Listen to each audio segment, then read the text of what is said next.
शहर मुंबई। यहाँ एक पता बोले तो एड्रेस है 77A Ranade road, Dadar waste. पिछले दिनों यहाँ बनी एक साधारण सी इमारत को गिरा दिया गया और अब यहाँ एक नया स्ट्रक्चर बन रहा है। हम आपको ये बता रहे हैं क्योंकि ये बहुत खास है। यहीं से महाराष्ट्र की राजनीति को नया रूप देने वाली एक पार्टी और एक राजनीतिक विरासत का जन्म हुआ। पार्टी का नाम शिवसेना और विरासत ठाकरे परिवार की, जो अब कुछ कम सी होती लग रही है। इसी शिवसेना का पूरा इतिहास हम आपको बताने जा रहे हैं। बताएंगे कि कैसे मजदूरों के लिए लड़ते लड़ते और जातिवाद का विरोध करते करते चंद लोगों ने एक कमरे में पार्टी बना डाली। कैसे एक कार्टून आर्टिस्ट जो कागज में चित्र बनाता था महाराष्ट्र की राजनीति में एक बड़ा नाम हो गया, और वो भी बिना किसी संवैधानिक पद के। क्यों कहा गया उसे शेर, और अब उसकी बनाई पार्टी कहां खड़ी है। जब हम आजादी के पहले के भारत की ओर देखते हैं, उस वक्त हमें एक ही बड़ी राजनीतिक पार्टी नजर आती है, और वो पार्टी है कांग्रेस। आजादी के बाद भी लगभग 2 दशक तक कांग्रेस पार्टी का देश भर में दबदबा रहा था, लेकिन धीरे धीरे उनकी पकड़ देश के अलग अलग हिस्सों में कमजोर पड़ती गई। इसी मौके का फायदा उठाते हुए देश के उन हिस्सों में दूसरी पार्टियां उभर कर सामने आ रही थीं। इन पार्टियों को रीजनल पार्टियां कहा गया, क्योंकि ये किसी क्षेत्र विशेष को लेकर अपनी बात रखा करती थीं। ये रीजनल पार्टियां एक राज्य तक ही लिमिटेड रहती हैं, लेकिन इनमें से कुछ ऐसी भी होती हैं जो आगे चलकर नेशनल पॉलिटिक्स में भी अपना नाम रोशन करती हैं। हर एक पार्टी के स्ट्रगल का अपना एक इतिहास होता है। शिवसेना का भी अपना एक इतिहास है जिसे कोई नकार नहीं सकता। हाल ही में जब महाराष्ट्र की इस पार्टी के टूटने की खबरों ने सुर्खियों में अपनी जगह बनाई, तो पूरा देश ये सोचकर हैरान था कि आखिर शिवसेना में ऐसा क्या हुआ कि वो अपने जो पिछले 25 सालों से इस पार्टी के साथ बने हुए थे, अचानक से ठाकरे परिवार के खिलाफ खड़े हो गए। देखते ही देखते पार्टी 2 हिस्सों में बंट गई और इसके आधे से भी ज्यादा विधायक अपने लीडर के खिलाफ चले गए। इतना ही नहीं, पार्टी के लीडर को अपनी मुख्यमंत्री की कुर्सी भी गंवानी पड़ी। इस घटना ने शिवसेना को एक बार फिर से लोगों के फोकस में लाकर खड़ा कर दिया। इसके साथ ही देश भर में इस पार्टी में चर्चा होने लगी और जनता पार्टी के पुराने लीडर्स और इसके इतिहास के बारे में लोग चर्चा करने लगे।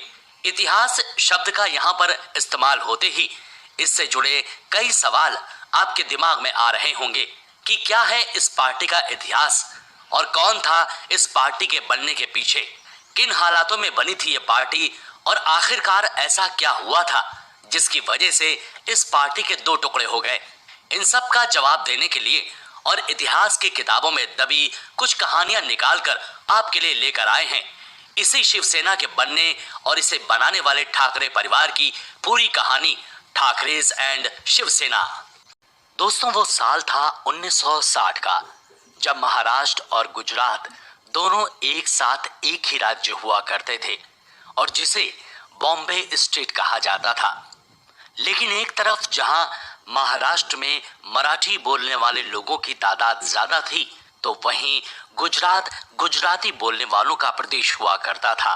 2 अलग अलग कम्युनिटीज होने की वजह से दोनों के बीच अक्सर कई मामलों में झगड़े हुआ करते थे।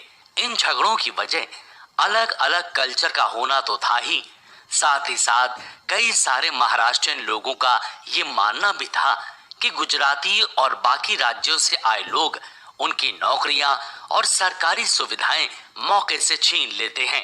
उस दौरान बॉम्बे की सभी बड़ी इंडस्ट्रियां गुजराती, मारवाड़ी और मद्रास से आए व्यापारियों के हाथों में ही थी और वहां के मराठियों को ज्यादा मौके नहीं मिला करते थे।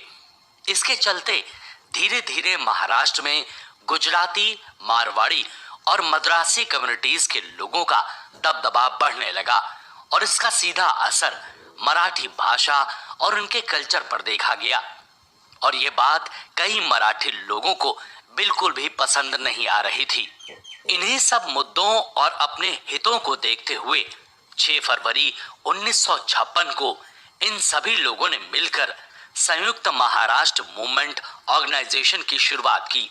इस आंदोलन की शुरुआत पुणे में की गई थी, इस समिति के प्रेसिडेंट अमृत डांगे थे और वहीं एस.एम. जोशी इसके जनरल सेक्रेटरी हुआ करते थे।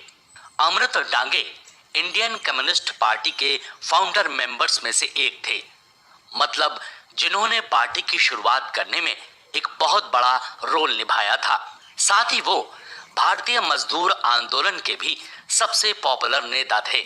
वहीं एस.एम. जोशी हमारे देश के फ्रीडम फाइटर्स में से एक थे और साथ ही सोशलिस्ट पार्टी के एक अहम सदस्य भी। साथ ही साथ इस समिति में अन्ना भाऊ साठे, प्रहलाद केशव आत्रे और केशव सीताराम ठाकरे जैसे कुछ और भी बड़े नाम शामिल हो गए थे। इन सभी में से केशव सीताराम ठाकरे को उस वक्त शायद इस बात का कोई अंदाजा भी नहीं होगा कि उन्हीं का बेटा आगे चलकर पूरे महाराष्ट्र की अकेली आवाज बनने वाला है। बेटा जिसका नाम था बाला साहेब ठाकरे। केशव सीताराम ठाकरे अपने आप में बहुत ही टैलेंटेड इंसान और तेजस्वी नेता थे।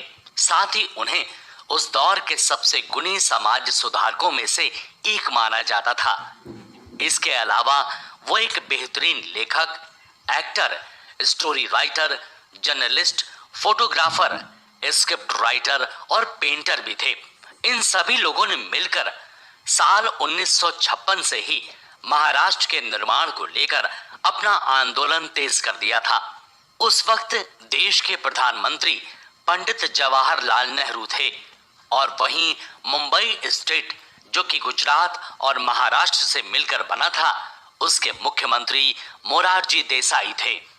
संयुक्त महाराष्ट्र समिति ने अपने मराठी अखबार की मदद से महाराष्ट्र के निर्माण की मांग को सरकार और जनता तक पहुंचाना बड़े स्तर पर शुरू कर दिया था।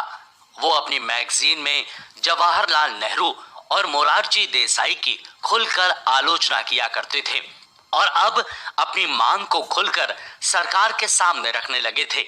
जवाहरलाल नेहरू और सरदार वल्लभ भाई पटेल ने आजादी से पहले लोगों को इस बात का भरोसा दिलाया था कि आजादी के बाद भाषा के आधार पर राज्य बनेंगे, ताकि अलग अलग कल्चर और भाषा वाले लोग आपस में एक दूसरे के करीब रह सकें और शांति को मेंटेन किया जा सके। लेकिन आजादी के बाद नेहरू और पटेल दोनों ही भाषा के आधार पर राज्य बनाने के बिल्कुल भी खिलाफ हो गए थे। पटेल और नेहरू का इस मांग के खिलाफ होने की एक बड़ी वजह ये मानी जाती है कि उन दोनों को डर था कि अगर राज्यों को ज्यादा छूट दी गई तो वो अलग देश की मांग के तौर पर आगे बढ़ सकती है। ऊपर से उस वक्त नॉर्थ ईस्ट के इलाकों में सेपरेटिज्म यानी कि देश से अलग होने की बात का खतरा काफी बढ़ा हुआ था। इस वजह से नेहरू और पटेल ये बिल्कुल नहीं चाहते थे कि महाराष्ट्र, जो कि इकोनॉमिक तौर पर भारत के सबसे अमीर राज्यों में शामिल है, वो देश से अलग होने की बात करे। लेकिन दूसरी ओर संयुक्त महाराष्ट्र समिति का कहना था कि वे कभी भी भारत से अलग होना नहीं चाहेंगे। वो तो बस अपने कल्चर की सुरक्षा के लिए उनका एक अलग राज्य चाहते हैं। इस समिति की एक और मांग ये भी थी कि मुंबई को किसी भी कीमत पर महाराष्ट्र का हिस्सा बनाकर रखा जाए। आज मुंबई जरूर महाराष्ट्र का हिस्सा है, लेकिन उस वक्त मुंबई में कई सारे अलग अलग कम्युनिटीज के लोग बिजनेस किया करते थे। भले ही मराठी लोगों की तादाद ज्यादा थी, लेकिन आर्थिक यानी कि फाइनेंशियली तौर पर वो इतने ताकतवर नहीं थे। लगभग पूरे बॉम्बे में गुजराती, मारवाड़ी और मद्रासी कम्युनिटीज के लोगों ने सभी रिसोर्सेज पर अपना हक जमाया हुआ था। इस वजह से गुजराती समुदाय के लोगों का और साथ ही साथ बाकी बिजनेसमैन का भी यह मानना था कि मुंबई को किसी भी राज्य में शामिल ना किया जाए और उसे एक यूनियन टेरिटरी घोषित कर दिया जाए, ताकि वहां पर व्यापार करना आसान हो सके। लेकिन संयुक्त महाराष्ट्र समिति इस मांग के बिल्कुल भी खिलाफ थी। उन्हें ये बात मालूम थी कि मुंबई महाराष्ट्र राज्य के लिए कितना जरूरी है। अगर हम आज भी देखें तो महाराष्ट्र के कुल जीडीपी का लगभग 1/3 से भी ज्यादा हिस्सा सिर्फ मुंबई से आता है। ऐसे में भला महाराष्ट्र समिति कैसे मुंबई को अपने हाथ से जाने देती। उस वक्त देश भर में भाषा के बेसिस पर राज्य बनाने की मांग बहुत तेज हो रखी थी और ये मांग विशेष तौर पर आंध्र प्रदेश में सबसे ज्यादा थी। आंध्र प्रदेश जो उस वक्त तमिलनाडु का ही हिस्सा था, वहां के तेलुगु बोलने वाली जनता ने अपने लिए एक अलग राज्य बनाने की मांग आजादी के बाद से ही शुरू कर दी थी। लेकिन सरकार ने इस पर तब तक कोई ध्यान नहीं दिया जब तक एक क्रांतिकारी जिनका नाम पोट्टी श्रीरामुलु था और जो देश की आजादी के लिए लड़े थे, उन्होंने आंध्र प्रदेश के निर्माण के लिए भूख हड़ताल नहीं शुरू की थी। हड़ताल की शुरुआत के करीब 56 दिनों तक श्रीराम बिना कुछ खाए पिए बैठे रहे, लेकिन सरकारों ने तब भी उन पर ध्यान नहीं दिया। लेकिन मामला तब बिगड़ गया जब 56 दिनों के बाद उनकी भूख हड़ताल के दौरान ही मौत हो गई। इसके बाद तो पूरे आंध्र प्रदेश में जवाहरलाल नेहरू के खिलाफ आंदोलन होने लगे और अंत में नेहरू को इस आंदोलन के सामने झुकना पड़ा। लेकिन अगर वो नहीं झुकते तो नजारा और भी ज्यादा खतरनाक हो सकता था। उस वक्त केंद्र सरकार ने एक स्टेट रीऑर्गेनाइजेशन कमेटी बनाई। उस कमेटी ने यह सुझाव दिया कि भाषा के आधार पर आंध्र प्रदेश, केरल और कर्नाटक को बना देना चाहिए। लेकिन साथ ही साथ उनका यह भी कहना था कि महाराष्ट्र और गुजरात को अलग ना किया जाए और उन दोनों को साथ ही रखा जाए। इसकी राजधानी मुंबई को रखा जाए। इस कमेटी के हिसाब से विदर्भ, जो कि महाराष्ट्र का एक इलाका था, उसे महाराष्ट्र से अलग रखा जाना था। जैसे ही इस कमेटी की रिपोर्ट आई, वैसे ही पूरे महाराष्ट्र में बड़े स्तर पर आंदोलन होने लगे और लोग सरकार के खिलाफ आवाज उठाने लगे। लेकिन इस आंदोलन का सबसे खराब वक्त तब आया जब साल 1956 में महाराष्ट्र निर्माण समिति के लोग मुंबई के फाउंटेन चौक के आसपास प्रदर्शन कर रहे थे। प्रशासन ने तब उन पर बहुत ही सख्त कार्रवाई की थी और सीधे गोली चला दी थी। इस घटना में करीब 106 लोगों की मौत हुई। पूरे महाराष्ट्र में केंद्र सरकार के खिलाफ गुस्सा भर गया और मोरारजी देसाई को तुरंत मुंबई स्टेट के मुख्यमंत्री के पद से हटा दिया गया। अंत में पंडित नेहरू को ये बात समझ में आ गई कि वो अपने ही देश के लोगों को इस तरह से दबाकर देश को एकजुट नहीं रख सकते हैं। इसके बाद उन्होंने 1 मई 1960 को महाराष्ट्र के निर्माण की घोषणा कर दी और इसी के साथ महाराष्ट्र और गुजरात दोनों ही उस दिन से अलग अलग राज्य बन गए। हमने आपको हमारे पिछले एपिसोड में बताया था कि कैसे महाराष्ट्र ऑर्गेनाइजेशन समिति ने आखिरकार महाराष्ट्र को बॉम्बे से अलग नया राज्य बनवा लिया और मुंबई को भी महाराष्ट्र का हिस्सा रहने दिया। इसी चर्चा के दौरान हमने आपको केशव सीताराम ठाकरे का भी कंट्रीब्यूशन बताया था।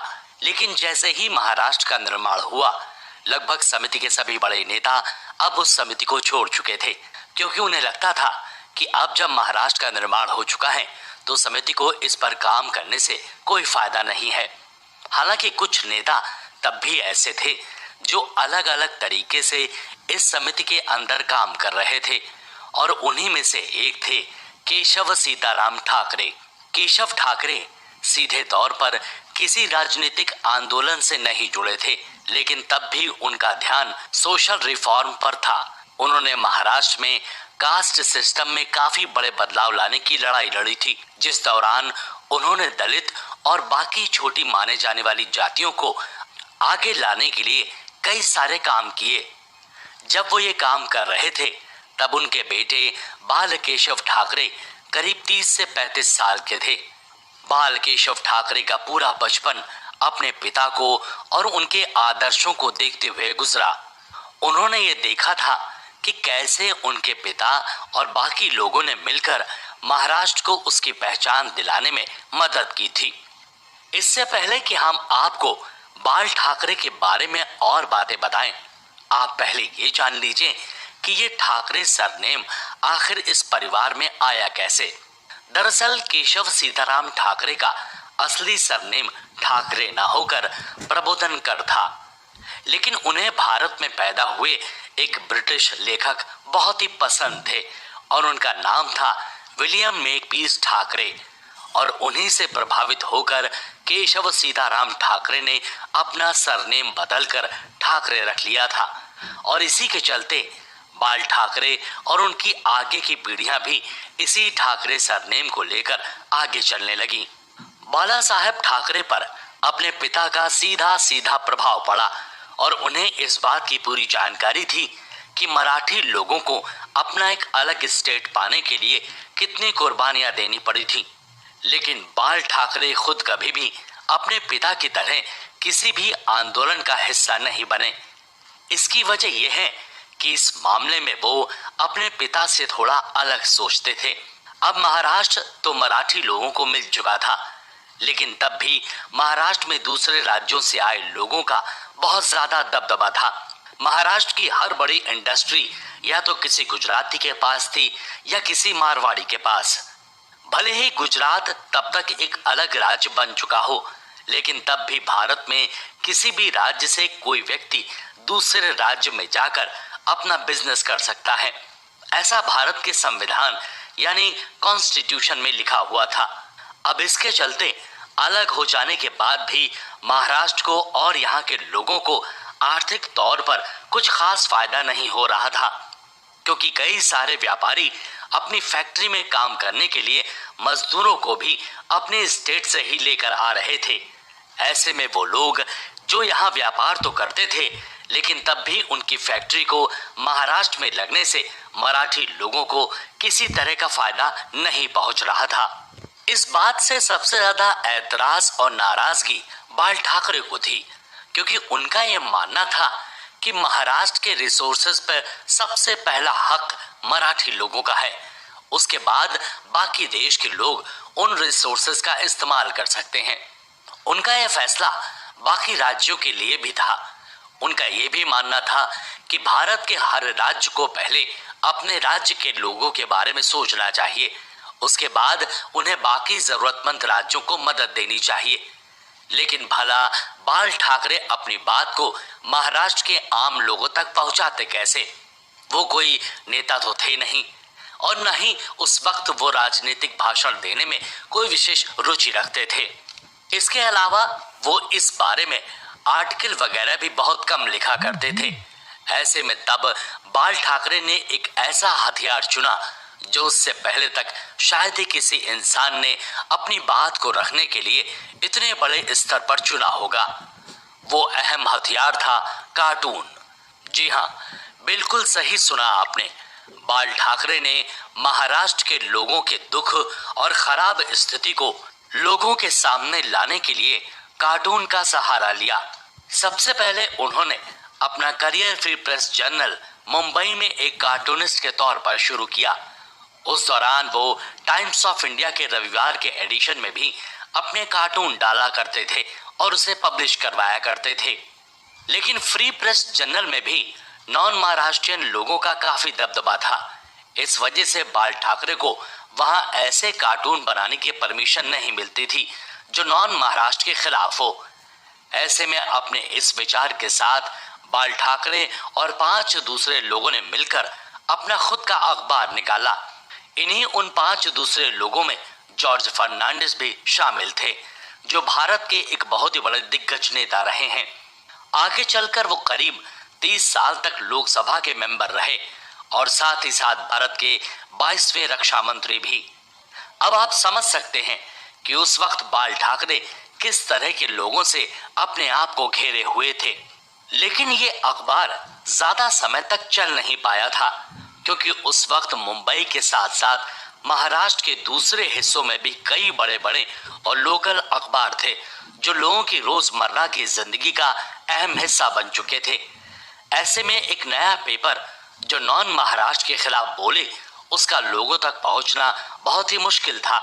हालांकि इसकी एक बड़ी वजह यह भी थी कि मुंबई में सबसे अमीर लोग नॉन महाराष्ट्रियन थे। ऐसे में उन लोगों ने इस बात की पूरी कोशिश की कि बाल ठाकरे के विचार मराठी लोगों तक ना पहुंचे।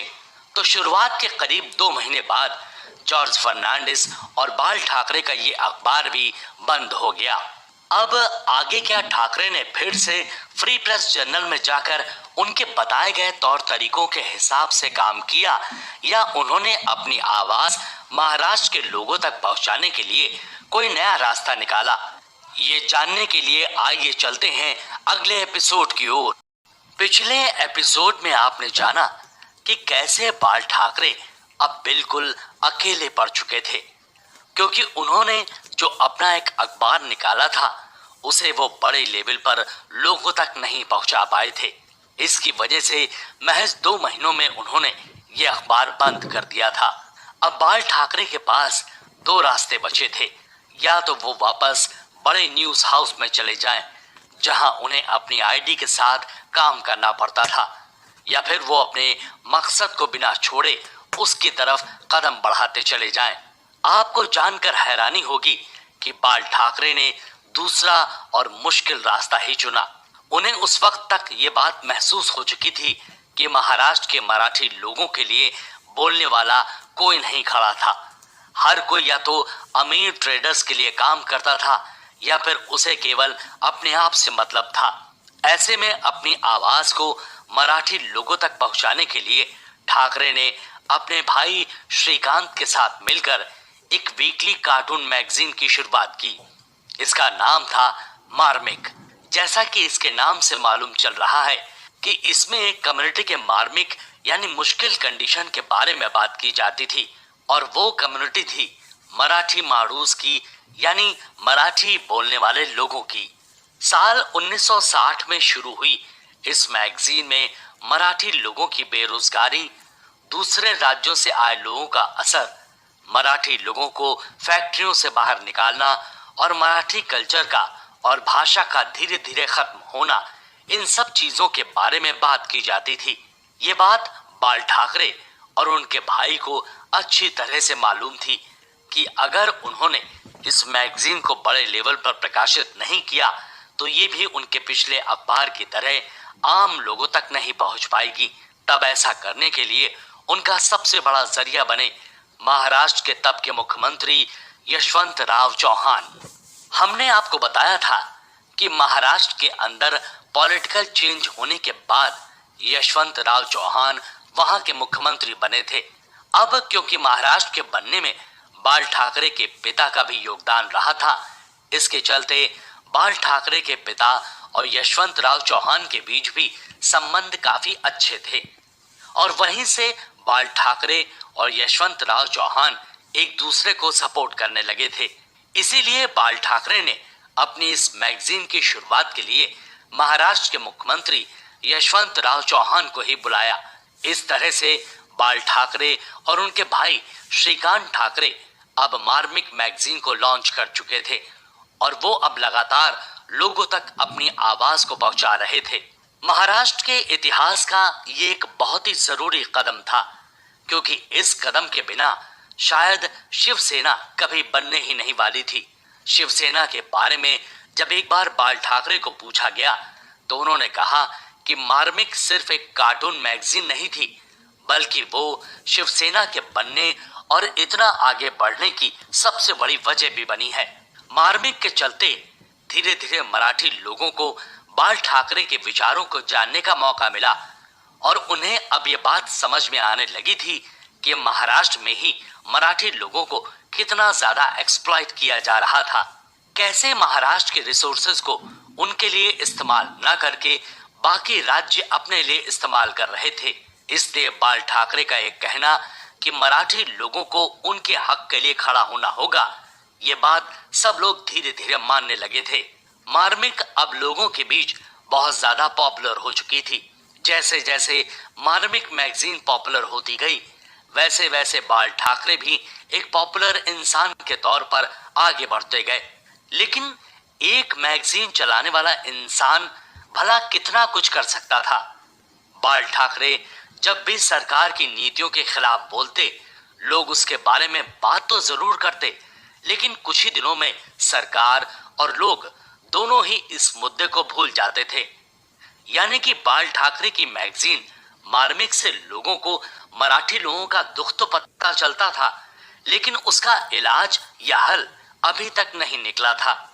महाराष्ट्र सरकार भी जितना हो सके नॉन महाराष्ट्रियन लोगों के खिलाफ कोई कार्रवाई करने से बचती थी, क्योंकि नॉन महाराष्ट्रियन लोग महाराष्ट्र में बहुत बड़े स्तर पर टैक्स दिया करते थे और कई सारी पार्टियों को पार्टी फंडिंग भी इन्हीं से मिलती थी। ऐसे में बाल ठाकरे जब भी इन लोगों के खिलाफ कोई पॉलिसी बनाने के लिए कहते तो महाराष्ट्र सरकार भी इस पर ज्यादा एक्शन नहीं लेती थी। बाल ठाकरे को अब यह बात समझ में आ चुकी थी कि सिर्फ एक मैगजीन बना देने से मराठी लोगों को उनका हक नहीं मिलने वाला है।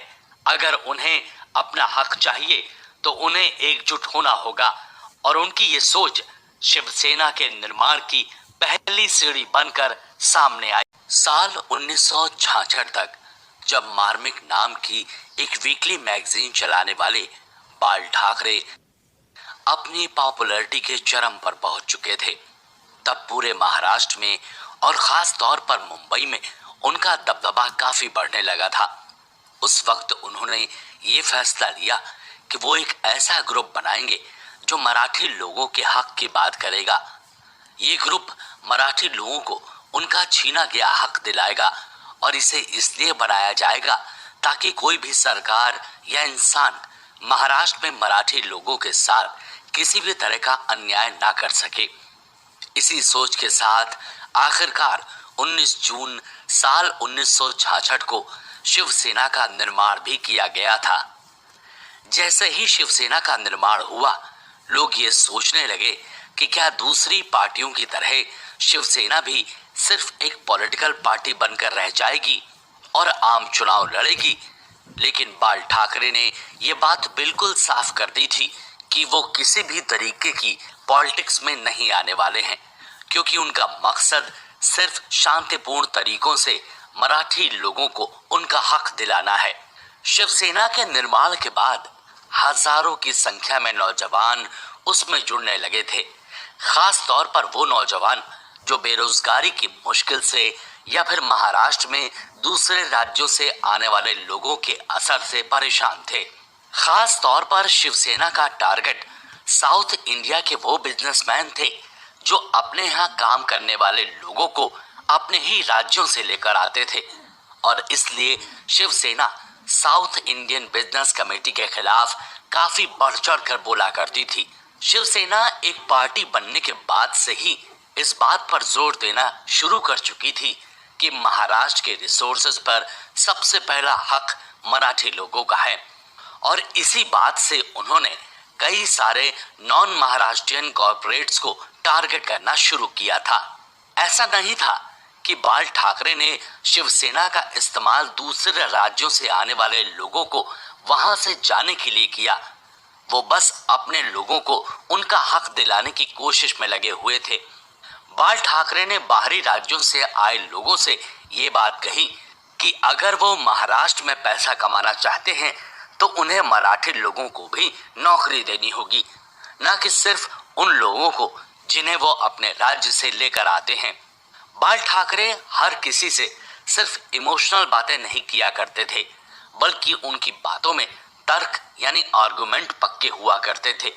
इसके चलते सरकार और एडमिनिस्ट्रेशन उनके खिलाफ कोई बड़ा एक्शन नहीं ले सकते थे। उन्होंने एक ऑफिशियल्स की लिस्ट भी निकाली जिससे ये पता लगा कि मुंबई के अंदर बड़ी कंपनियों में काम करने वाले कितने लोग नॉन महाराष्ट्रियन हैं। बाल ठाकरे की बातों और उनके काम की वजह से धीरे धीरे बहुत बड़ी तादाद में लोग शिवसेना से जुड़ने लगे थे और अगले 10 सालों में उनकी पार्टी मेंबर्स की गिनती कई गुना बढ़ चुकी थी। इनमें से कुछ बड़े ही फेमस लीडर भी मौजूद थे, जैसे बलवंत मोरेश्वर पुरंदरे, जिन्हें बाला साहेब पुरंदरे भी कहते थे। उन्होंने भी शिवसेना का हाथ थाम लिया था। पुरंदरे एक हिस्टोरियन यानी इतिहासकार थे और उन्हें साल 2019 में पद्म विभूषण से भी सम्मानित किया गया था। जब पुरंदरे शिवसेना में शामिल हुए तब शिवसेना की पहचान और भी बढ़ गई। विपक्षी पार्टियों ने कई बार शिवसेना को गुंडों की पार्टी बताकर लोगों के दिलों में डर बिठाने की कोशिश की थी, लेकिन लोग अब शिवसेना को केवल जोश से भरे हुए नौजवानों की एक पार्टी नहीं समझते थे। क्योंकि बाबा साहेब पुरंदरे जैसे बड़े और मशहूर नाम के इस पार्टी से जुड़ने के बाद शिवसेना की तस्वीर बिल्कुल बदल चुकी थी।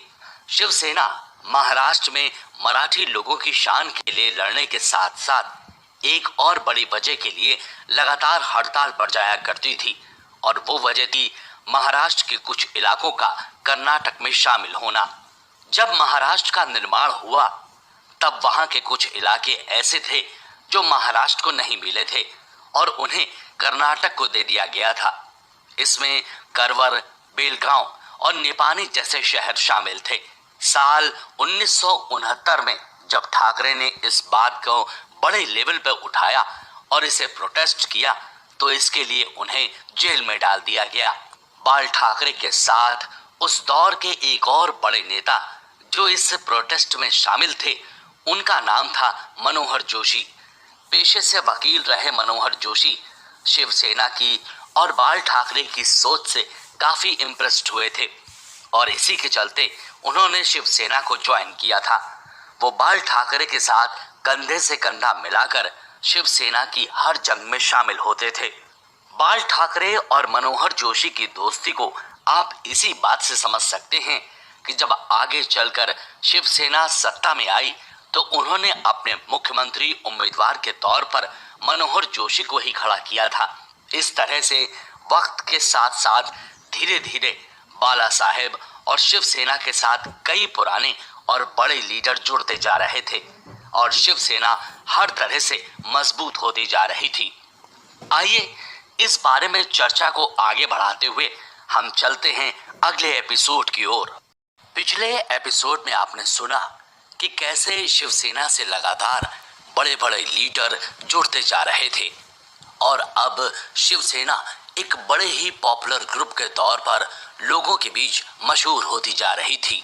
लेकिन इसके साथ ही आपने ये भी जाना कि कैसे अभी भी जब शिवसेना और बाल ठाकरे सरकार के खिलाफ कोई बड़े लेवल का प्रोटेस्ट करते तो उन्हें जेल में डाल दिया जाता, और ऐसे में अब धीरे धीरे बाल ठाकरे को ये बात समझ में आने लगी थी कि सिर्फ ग्रुप बनाने मात्र से वो अपने मकसद को पूरा नहीं कर सकते हैं।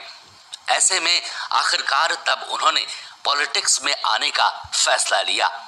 उनका ये फैसला इसलिए भी जरूरी था क्योंकि शिवसेना को अगर केवल एक ग्रुप की इमेज से ऊपर आना था तो इसके लिए उनका एक पॉलिटिकल पार्टी बनना बेहद जरूरी था, क्योंकि एक ग्रुप संगठन बनने से उनसे सिर्फ एक लिमिटेड ग्रुप ही जुड़ पा रहा था।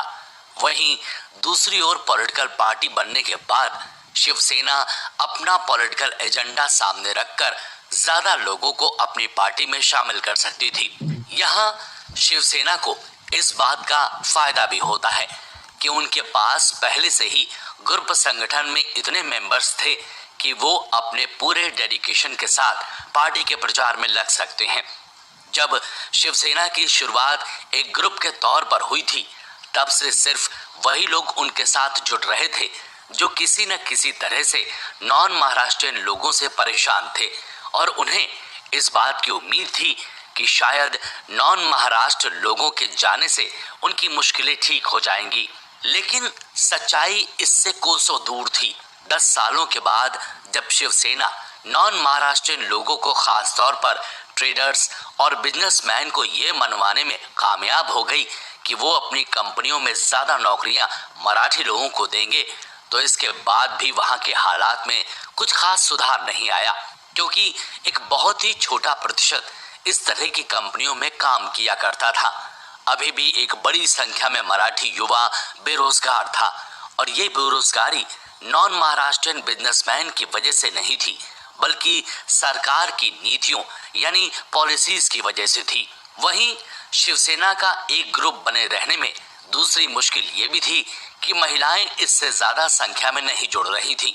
वहीं अगर शिवसेना को एक पॉलिटिकल पार्टी की तरह बनाया जाए तो इसमें महिलाएं भी आ सकती थीं, जिसकी वजह से पार्टी की तस्वीर भी और बेहतर होती।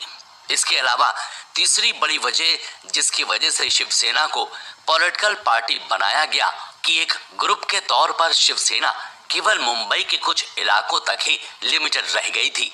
वहीं एक पॉलिटिकल पार्टी बनकर वो पूरे महाराष्ट्र यहाँ तक कि देश के बाकी हिस्सों में भी फैल सकती थी। इन सब वजहों के चलते बाल ठाकरे ने शिवसेना को एक पॉलिटिकल पार्टी बनाने का कड़ा फैसला लिया। शिवसेना ने पहली बार साल 1970 में मुंबई के लोकल चुनाव में हिस्सा लिया और बहुत ही बुरी तरह से हार का सामना किया। अपनी इस हार से सबक लेते हुए पार्टी ने कई छोटे छोटे इलाकों में अपने ब्रांच ऑफिस खोले, जहां पर वो लोगों की शिकायतें लिया करते थे। साथ ही अब इस पार्टी ने सरकार के खिलाफ खुलकर बोलना भी शुरू कर दिया था। बाल ठाकरे ने शिवसेना को एक बड़े ही शानदार तरीके से धीरे धीरे राज्य की मुख्य पॉलिटिक्स में लाना शुरू किया। शिवसेना के ऊपर कई सारे आरोप भी लगते थे, जिसमें से सबसे बड़ा आरोप ये था कि यह पार्टी हिंसा का इस्तेमाल बहुत ज्यादा करती है। ये हिंसा मीडिया कर्मियों के खिलाफ, विपक्ष की पार्टी के वर्कर्स के खिलाफ और दूसरे राज्यों से आए हुए लोगों के खिलाफ हुआ करती थी। लेकिन बाल ठाकरे खुद को हमेशा इससे दूर रखा करते थे, क्योंकि उन्हें इस बात का पता था कि अगर उन्हें अपनी पार्टी को आगे ले जाना है तो उन्हें अपनी इमेज को साफ सुथरा रखना बेहद जरूरी है। साथ ही साथ बाल ठाकरे कई चीजों में काफी फ्लेक्सिबल भी हुआ करते थे, जैसे कि जब साल 1975 में इंदिरा गांधी ने इमरजेंसी लगाई तो बाल ठाकरे ने इसका खुलेआम समर्थन किया था, क्योंकि उन्हें पता था कि अगर वो यहाँ पर इंदिरा गांधी के खिलाफ बात करेंगे तो शायद ये मुमकिन है कि वो उन्हें भी गिरफ्तार करवा देंगी और एक पार्टी जो अभी भी बनी है उसके मुख्य नेता के ऐसे गिरफ्तार हो जाने से शायद ये पार्टी के भविष्य को पूरी तरह से खत्म कर सकता है। हालांकि इन सब चीजों के चलते उस दौरान शिवसेना के कुछ सीनियर मेंबर्स पार्टी छोड़कर भी चले गए थे। इसमें डॉक्टर हेमचंद गुप्ते का नाम सबसे पहला है। हेमचंद्र गुप्ते बाल ठाकरे के फैमिली डॉक्टर थे और उन्होंने शिवसेना के टिकट से साल 1971 में मुंबई के म्युनिसिपल चुनावों को जीता था और वहां के मेयर बन गए थे। लेकिन आगे जाकर जब शिवसेना बहुत ज्यादा मारपीट और हिंसा से जुड़ने लगी तो ठाकरे ने इंदिरा गांधी और इमरजेंसी का सरेआम सपोर्ट किया। तो अपनी नाराजगी जाहिर करते हुए डॉक्टर गुप्ते ने शिवसेना का साथ छोड़ दिया था। साल 1975 के बाद जब देश की उस समय की प्रधानमंत्री रही श्रीमती इंदिरा गांधी ने इमरजेंसी को हटाया और देश में आम चुनाव करवाए तो नाराज जनता ने कांग्रेस पार्टी को सत्ता से ही बाहर फेंक दिया और पहली बार देश में नॉन कांग्रेस सरकार आई। ये सरकार जनता पार्टी की थी और तब मोरारजी देसाई इसके नेता और देश के प्रधानमंत्री बने थे। जब शिवसेना ने राष्ट्रीय लेवल पर एक नई पार्टी को सत्ता में आते हुए देखा तो ठाकरे ये बात समझ गए थे कि अब वक्त आ चुका है कि वो भी दूसरी पार्टियों के साथ अपना पॉलिटिकल अलायंस यानी कि गठबंधन बनाएं, जिससे उन्हें अपनी पार्टी को आगे ले जाने में मदद मिल सके। तो अब शिवसेना को ये बात समझ में आ चुकी थी कि केवल दूसरे राज्यों से आए हुए ट्रेडर्स के खिलाफ बोलकर और मराठी कल्चर की बात करके वो खुद को बहुत बड़े लेवल तक नहीं ले जा पाएंगे। तो ऐसे में उन्होंने एक अलग रास्ता चुनने का फैसला किया और वो रास्ता था हिंदुत्व का। जब पहली बार कांग्रेसी सरकार गिरी तो शिवसेना और देश के बाकी सभी पार्टियों को भी इस बात का एहसास हो गया था कि कई वर्षों से जनता कांग्रेस पार्टी से खुश नहीं है। साथ ही कांग्रेस की नीतियों के साथ साथ उनका लोगों को ललचाने का इरादा यानी कि उनकी अपीजमेंट पॉलिसी भी कई लोगों को पसंद नहीं आती थी। लेकिन दूसरा कोई चांस नहीं होने की वजह से हर बार कांग्रेस पार्टी ही जीत रही थी। ऐसे में महाराष्ट्र में तब शिवसेना ने एक अल्टरनेटिव पार्टी बनने का जिम्मा उठाया और अपना अलायंस बीजेपी के साथ कर लिया। एक बार बीजेपी के साथ जुड़ने के बाद बाल ठाकरे बहुत ही बढ़ चढ़कर कांग्रेस के खिलाफ बोलने लगे।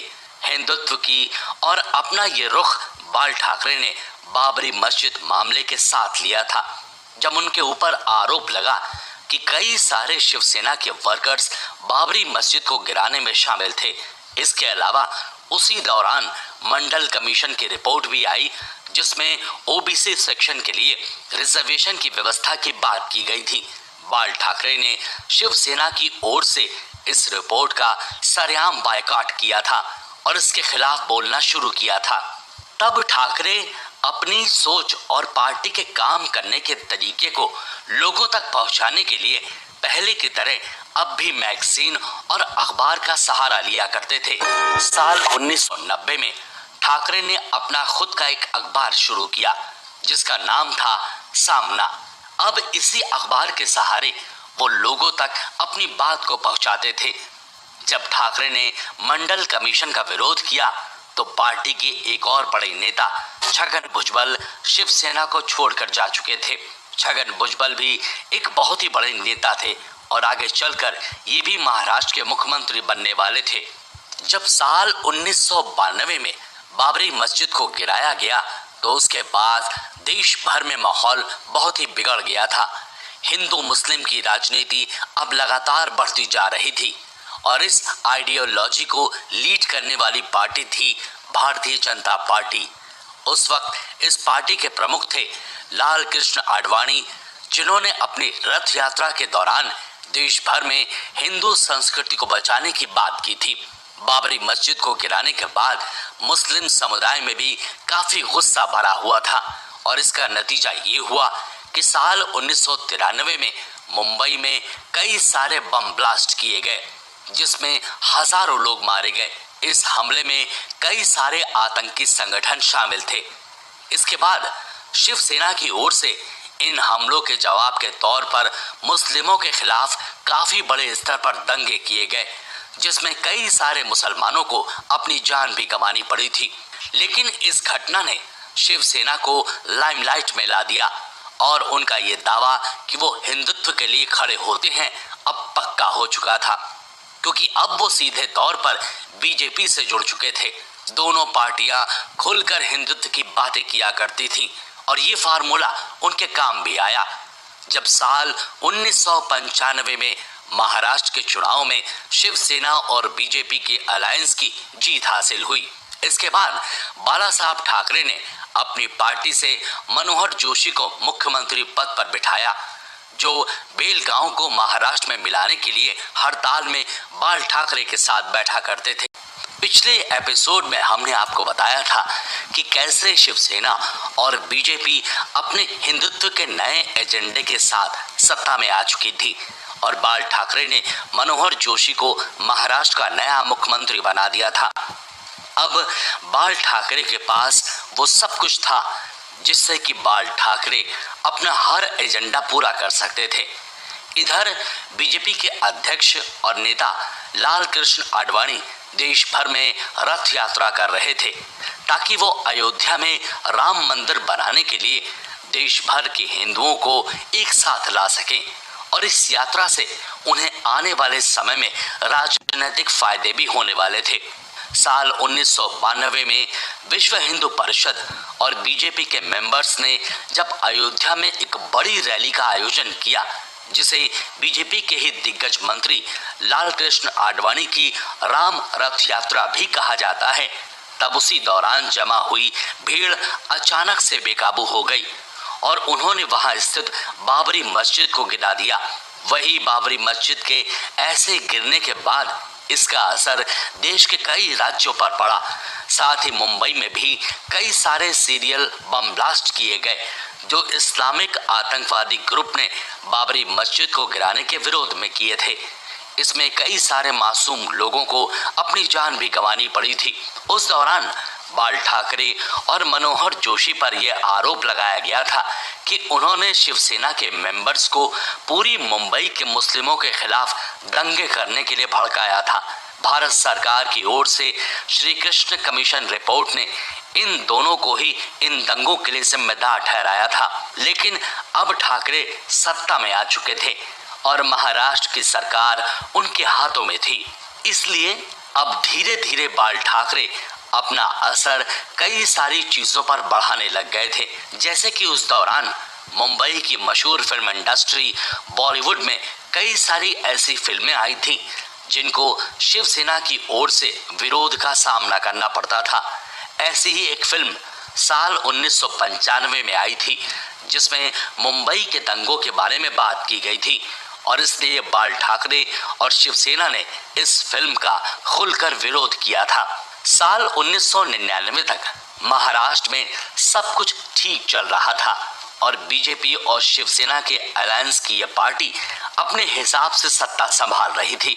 लेकिन इन हालातों में एक बड़ा बदलाव तब आया जब 28 जुलाई साल 1999 में इलेक्शन कमीशन ने एक बहुत बड़ा फैसला लिया और इस फैसले के तहत बाल ठाकरे को वोट देने और चुनाव लड़ने पर 6 साल का बैन लगा दिया गया।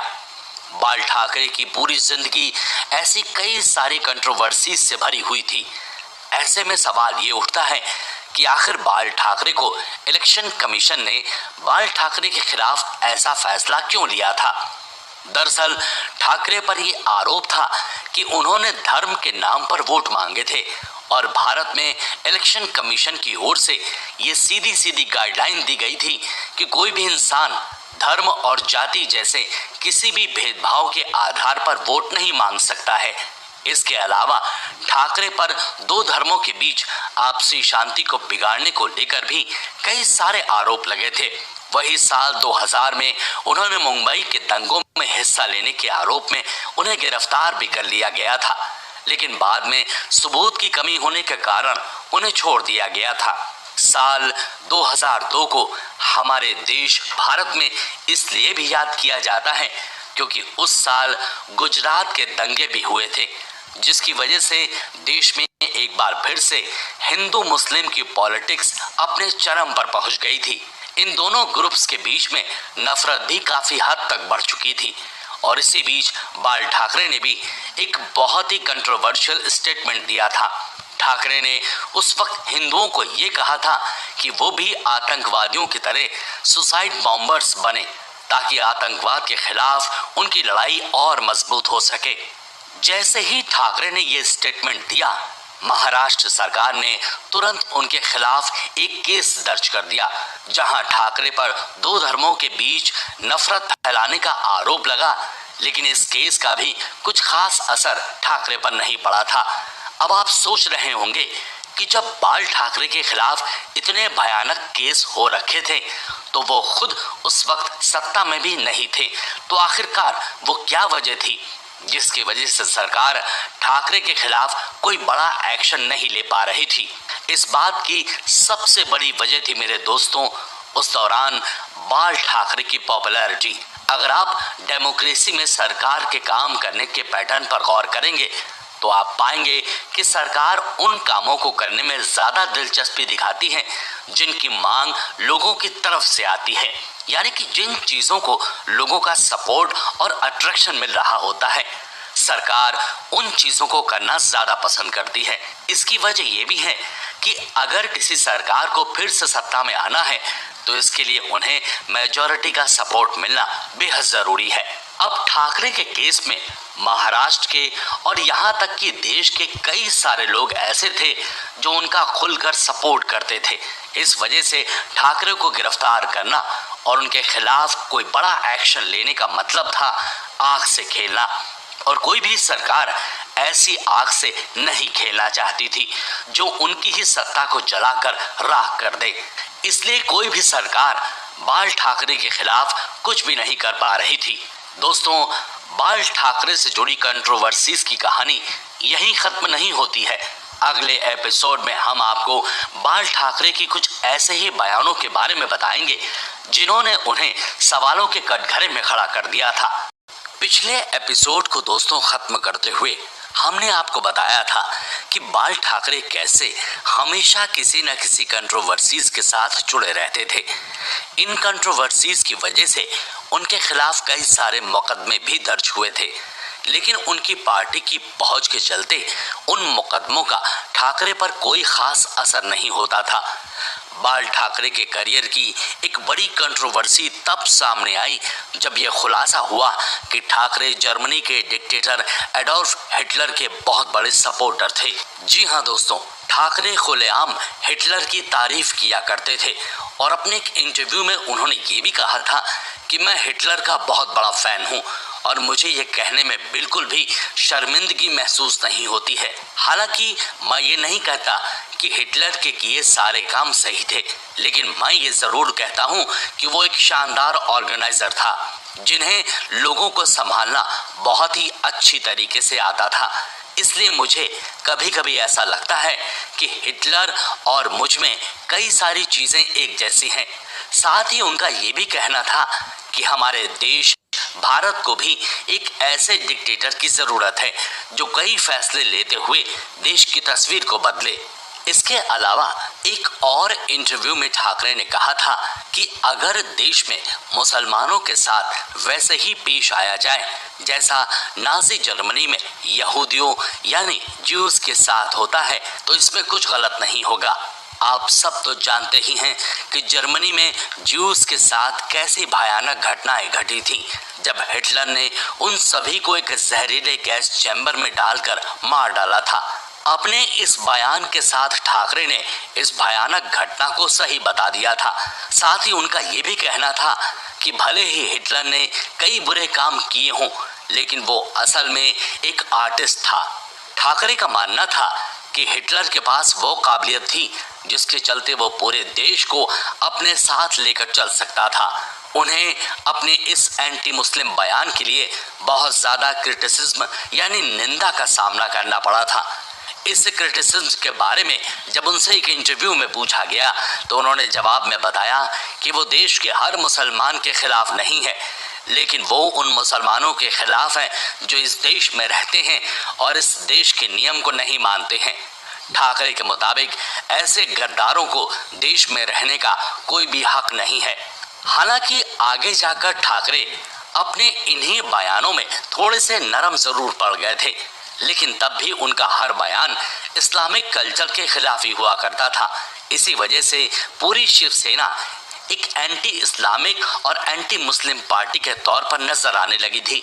लेकिन एक पार्टी के तौर पर शिवसेना ने हमेशा अपने आप को इस हिंदू मुस्लिम विवाद से दूर रखा था। पार्टी का कहना तो यही था कि वो किसी भी तरह से किसी धर्म के खिलाफ नहीं है, लेकिन उन्होंने कभी भी ठाकरे की कही किसी बात का कोई विरोध भी नहीं किया था। लेकिन ऐसा नहीं था कि बाल ठाकरे सिर्फ मुसलमानों के खिलाफ अपने स्टैंड और हिटलर के सपोर्ट की वजह से ही चर्चा में रहते थे, बल्कि एक और वजह ऐसी थी जिसकी वजह से ठाकरे को कई सारे लोग क्रिटिसाइज किया करते थे, और वो वजह थी नॉर्थ इंडिया से आए माइग्रेट्स जो बिहार और उत्तर प्रदेश से महाराष्ट्र में काम की तलाश में आते थे।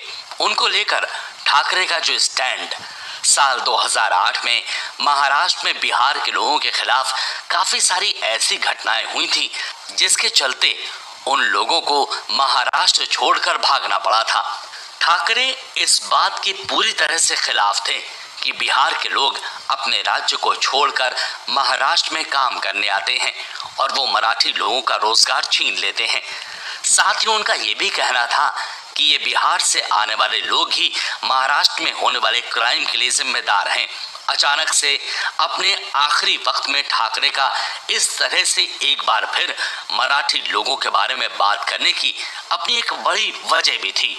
कुछ जानकार इस बारे में ये भी बताते हैं कि जब बीजेपी ने हिंदुत्व के एजेंडे को पूरी तरह से अपने कब्जे में ले लिया तो ठाकरे को कहीं ना कहीं ये समझ में आ चुका था कि अगर वो इसी एजेंडे को लेकर आगे चलते रहे तो शायद महाराष्ट्र में बीजेपी से पीछे रह जाएंगे।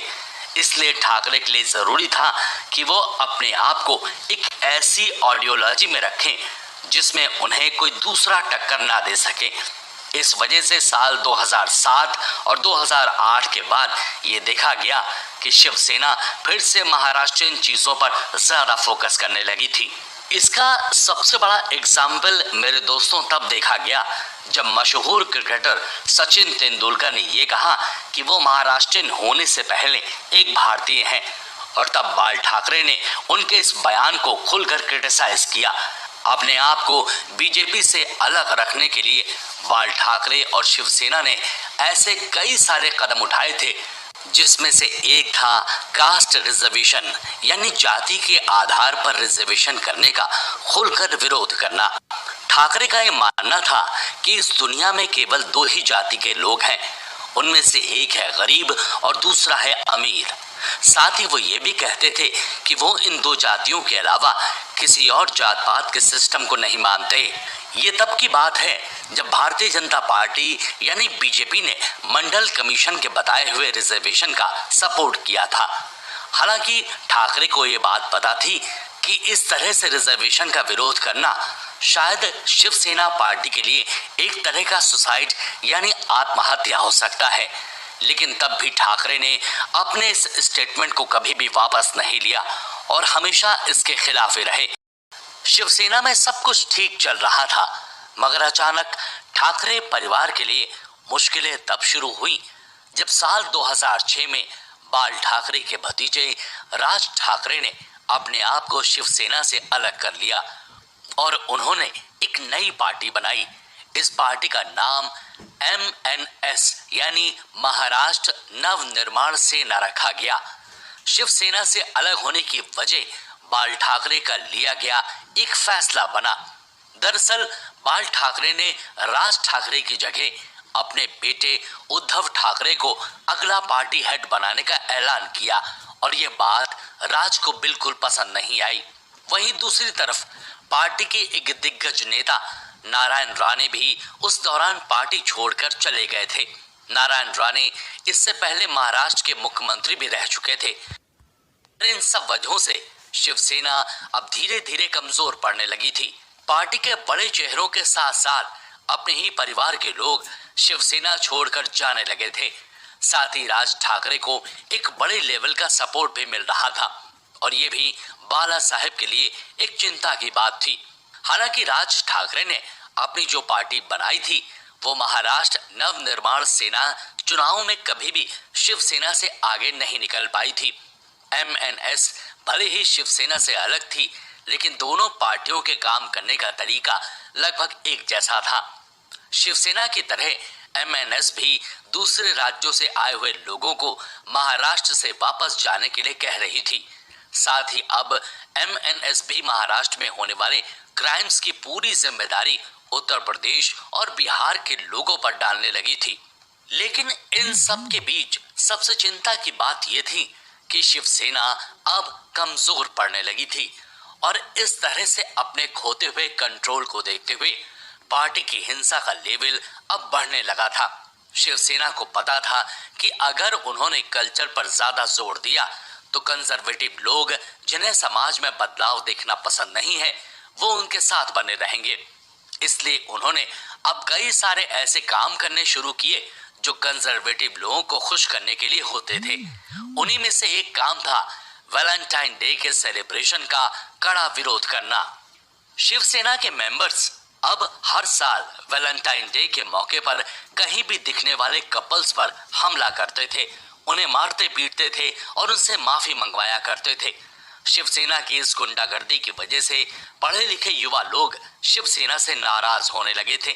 लेकिन इसी गुंडागर्दी ने ही पार्टी को कई सारे कंजर्वेटिव लोगों का सपोर्ट भी दिलवाया था। साल 2006 की 14 फरवरी को वैलेंटाइन डे के दिन शिवसेना के लोगों ने मुंबई के एक प्राइवेट जगह में चल रहे सेलिब्रेशन पर हमला कर दिया। साथ ही उन्होंने वहां पर पार्टी कर रही लड़कियों और औरतों को भी पीटा। इस घटना से जब चारों ओर उनके खिलाफ गुस्सा दिखने लगा तब शिवसेना ने अपने आप को इस अटैक से बिल्कुल अलग कर दिया। उल्टा उन्हीं की ओर से यह बयान दिया गया कि अगर ऐसा कुछ हुआ है तो ये नहीं होना चाहिए था। उन्होंने ये भी कहा कि वे किसी भी हालात में एक औरत की बेइज्जती और उसके साथ मारपीट नहीं करेंगे। वहीं दूसरी तरफ बाल ठाकरे अब भी मुस्लिमों के खिलाफ अपनी बयानबाजी में ही लगे हुए थे। यही वजह है कि साल 2007 में उन्हें फिर अपने दिए हुए एक बयान की वजह से ही गिरफ्तार किया गया था। हालांकि इसके कुछ वक्त में ही उन्हें बेल भी मिल गई थी। दरअसल साल 2007 में अपनी एक रैली में बाल ठाकरे ने मुसलमानों को हरा जहर कहा था, जिसके चलते मुस्लिम ग्रुप्स की ओर से तुरंत उनकी गिरफ्तारी की मांग उठने लगी थी। इसी मांग को बढ़ता देख तब महाराष्ट्र सरकार ने उनकी गिरफ्तारी के ऑर्डर्स दिए थे। दोस्तों, हमने आपको बताया था कि कैसे शिवसेना के बनने के बाद धीरे धीरे वो देश की एक और बड़ी पार्टी बीजेपी के करीब आ रही थी, लेकिन इसी पार्टी के साथ कई मुद्दों पर उसकी सोच अलग भी रही थी। इसके बावजूद इन दोनों पार्टियों का साथ लगभग 25 सालों का रहा था। शिवसेना और बीजेपी के रिश्ते में आई दरार के बारे में बात करने से पहले आइए दोस्तों हम आपको बताते हैं कि शिवसेना सुप्रीमो बाल ठाकरे की बाकी पॉलिटिकल पार्टियों को लेकर क्या राय थी। दरअसल नेशनल पॉलिटिक्स में शिवसेना और बीजेपी की शुरुआत कुछ साल आगे पीछे हुई थी। इसीलिए जब शिवसेना धीरे धीरे एक पार्टी की तरह उभर कर पब्लिक के सामने आ रही थी, तब बीजेपी भी पॉलिटिक्स में अपने पैर जमा रही थी। इसीलिए इन दोनों पार्टी के आपसी रिश्ते शुरुआत से ही अच्छे रहे थे। वहीं शिवसेना ने जब बीजेपी के साथ अलायंस किया और महाराष्ट्र की सत्ता में अपना कदम रखा, तब उन दोनों पार्टियों के सामने एक ही बड़ी पार्टी मौजूद थी जो कि नेशनल लेवल पर बहुत ज्यादा ताकतवर थी, और उस पार्टी का नाम था कांग्रेस। एक बार जब बाल ठाकरे से पूछा गया कि क्या शिवसेना कभी कांग्रेस के साथ आएगी, तो उनका जवाब था कि भले ही सोनिया गांधी के आगे जो लोग झुकते हैं वो असल में नामर्द हैं, और शिवसेना कम से कम नामर्दों की पार्टी तो नहीं है, इसलिए शिवसेना कभी गलती से भी कांग्रेस के साथ नहीं जाएगी। इतने बड़े बयान के कुछ वक्त के बाद साल 2008 में जब राष्ट्रपति के चुनाव हो रहे थे, तब शिवसेना ने देश के राष्ट्रपति के तौर पर कांग्रेस के कैंडिडेट प्रतिभा पाटिल को अपना ही सपोर्ट दिया था।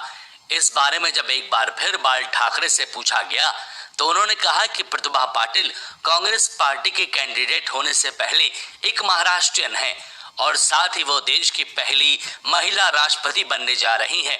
इसलिए शिवसेना ने अपने पॉलिटिकल फायदों को साइड में रखते हुए ये कदम उठाया है। हालांकि अगर हम शिवसेना और कांग्रेस के रिलेशन के बारे में जरा गौर से सोचेंगे, तो हमें एहसास होगा कि ऐसा नहीं है कि सिर्फ सोनिया गांधी की वजह से ही शिवसेना कांग्रेस के खिलाफ थी, बल्कि शिवसेना हमेशा से ही कांग्रेस के खिलाफ ही रही है। इंदिरा गांधी के बाद तो शिवसेना खुलेआम कांग्रेस का विरोध और बीजेपी का सपोर्ट किया करती थी। तो अगर शिवसेना को कांग्रेस से इतनी ही प्रॉब्लम थी, तो फिर ऐसा क्या हुआ कि उन्होंने आगे जाकर इसी पार्टी के साथ सरकार बनाने का फैसला लिया। दरअसल बाल ठाकरे की जिंदगी के आखिरी कुछ सालों ने ही इस शिवसेना और कांग्रेस के अलायंस का बैकग्राउंड तैयार कर दिया था। साल 2012 के 17 नवंबर को जब बाल ठाकरे ने इस दुनिया को अलविदा कह दिया, तब शिवसेना के लिए सॉफ्ट पॉलिटिक्स में उतरने का वक्त नजदीक आता दिखा। दूसरी तरफ कांग्रेस भी 2 बार सेंट्रल इलेक्शन में जीत दर्ज कर चुकी थी, इसलिए शिवसेना का बीजेपी पर से भरोसा भी कम हो रहा था। साथ ही अब इस पार्टी को यह भी महसूस होने लगा था कि नेशनल लेवल पर बीजेपी का उनके साथ होने या ना होने से उन्हें कुछ फायदा नहीं मिलने वाला है। उल्टा शिवसेना को उस दौरान ये डर सताने लगा था कि कहीं बीजेपी के साथ रहने से उनकी पार्टी बिल्कुल नजरअंदाज ना कर दी जाए, कहीं बीजेपी अपनी पॉपुलैरिटी से शिवसेना को ओवरशैडो न कर दे। ओवरशैडो से यहाँ हमारा मतलब है दोस्तों कि जब कोई बड़ी पार्टी किसी छोटी पार्टी को अपने साथ से जोड़ती है, तो लोग छोटी पार्टी से किसी तरह का कोई भी कनेक्शन रखते ही नहीं है। उनके सारे कनेक्शन अपने आप ही बड़ी पार्टी के साथ हो जाते हैं। जैसे अगर बीजेपी और शिवसेना दोनों ही हिंदुत्व की बात कर रहे हैं, तो वहां शिवसेना से ज्यादा लोगों का ध्यान बीजेपी की बातों पर ही जाएगा, क्योंकि शिवसेना को लोग बीजेपी का ही एक हिस्सा समझेंगे। ऐसे में लोग शिवसेना को इम्पोर्टेंस नहीं देंगे, तो इससे उनका नुकसान होगा, और नुकसान ये होगा कि वो महाराष्ट्र में भी धीरे धीरे कमजोर पड़ते दिखाई देंगे। जब लोगों को ये लगेगा कि जो बात बीजेपी कर रही है वही बात तो शिवसेना भी कर रही है, तो शिवसेना को अलग से सत्ता में लाने का फायदा ही क्या? क्यों ना इसके बदले वो सीधे बीजेपी सरकार को ही सत्ता में ले आए। बस इसी बात के साथ धीरे धीरे बीजेपी और शिवसेना के बीच दूरियां बढ़ने की शुरुआत हो गई। साथ ही शिवसेना को यह भी पता था कि कांग्रेस एक न्यूट्रल पार्टी है जो कि सेकुलरिज्म के नारे के साथ आगे बढ़ती है। अब एक ऐसी पार्टी जो सेकुलरिज्म के नारे पर चलती है, उसके साथ अगर शिवसेना जैसी राइट विंग पार्टी जुड़ेगी तो शिवसेना को अपनी पहचान खो जाने का कोई भी खतरा नहीं रहेगा। कांग्रेस के साथ रहकर भी वो अपनी अलग पहचान बनाए रख पाएगी और शिवसेना के वोटर्स भी कांग्रेस की तरफ नहीं जाएंगे।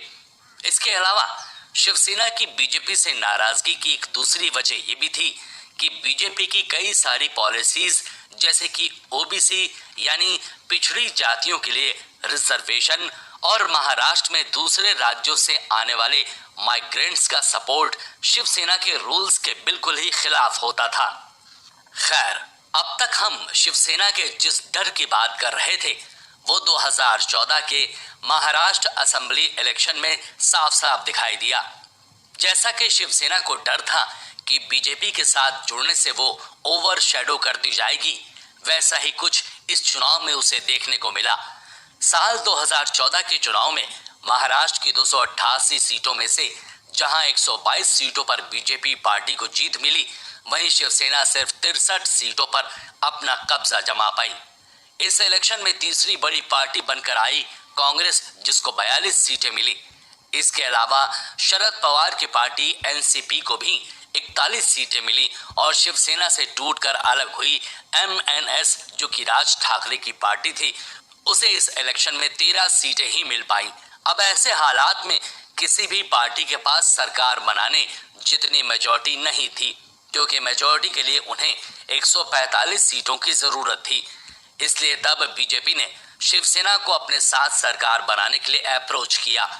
उस वक्त तक लोगों को यही लगता था कि शिवसेना और बीजेपी दोनों आपस में जुड़े हुए हैं, लेकिन बाल ठाकरे के जाने के बाद शिवसेना को अपना नया शिवसेना प्रमुख मिल चुका था और वो थे बाला साहब ठाकरे के बेटे उद्धव ठाकरे। उद्धव ठाकरे की शुरुआत से ही यही इरादा था कि वो महाराष्ट्र के अंदर किसी और पार्टी को अपना दबदबा बनाने नहीं देंगे।